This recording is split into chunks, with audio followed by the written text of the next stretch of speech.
I am 29 years old and I've been in the roofing industry now for about 7 years.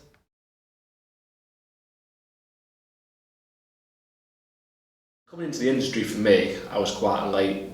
I was in, say, I'm 29 now. I must have been about 23, 24, something like that when I started. So I wanted to do an apprenticeship at Bolton College. When my employer asked my employer to put me in an apprenticeship. So I went to Bolton. It was quite an eye-opener, to be fair, because I was so much older. And I went into Bolton and there was lots of young lads there. So for me it was kind of, am I taking a step back? Because I've done so much further education before, but it taken me a while to find myself and find what I was passionate about and what I wanted to do. It took me a few years, not everyone does I suppose, but I found roofing, so that's what I wanted to do. Some people could say me coming into the industry later was a disadvantage of my age. For me now, looking back and looking at my progression as a student as well as being a perfectionist of a trade, I think it is of an advantage because I knew what I wanted to do, I knew I wanted to be there, and I knew what I wanted to get out of it.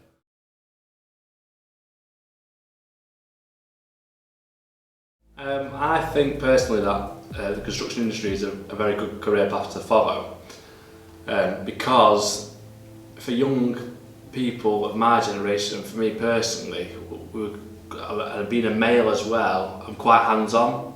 Not to say that a female can't be hands-on, just for me personally, my upbringing was always quite hands-on.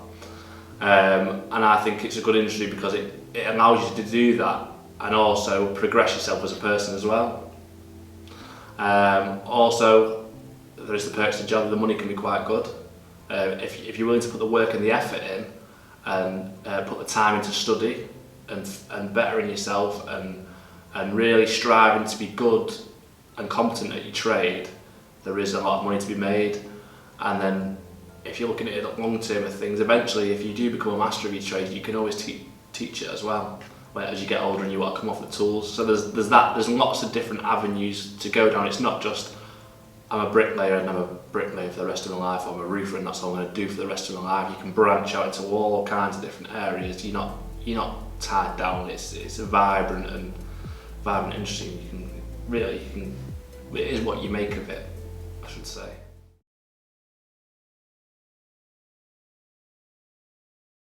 I think you can get more people into construction, young people should I say. Like you see, it is sometimes seen as a bit of the deadheads. If you didn't do very well at school, you can go into construction. I think the public view of construction to the people who aren't is ignorance in a way. Some people don't realise how technical trades are. For instance, when I got into roofing, I wasn't the brightest at school, I should say, but I have a lot of heart and a lot of passion for if I want to do something, I always want to do it very well. Mathematics was never my strong point at school. And when I got into roofing, I never dreamed in a million years how much mathematics was involved in formulas for setting out your roofs and things, and as well as other trades. There's a lot more to them than just if you're a bricklayer just knocking bricks, and if you're a roofer you're just putting tiles on a roof, or if you're a lead worker you're just bashing a bit of lead around. Some of these specialist trades and just trades in general are so technical.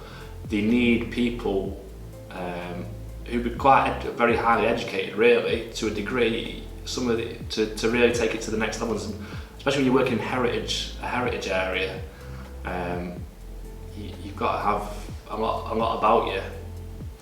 So I think the way that you could get more people into that trade is, say you've got someone who's highly educated at school and they think, I want to be a scientist, that's what will make you proud, but because they see the trades as it's no challenge, there's nothing what's to be proud of, all he's doing is digging a hole if he's a ground worker. You need to show them the level they can take it.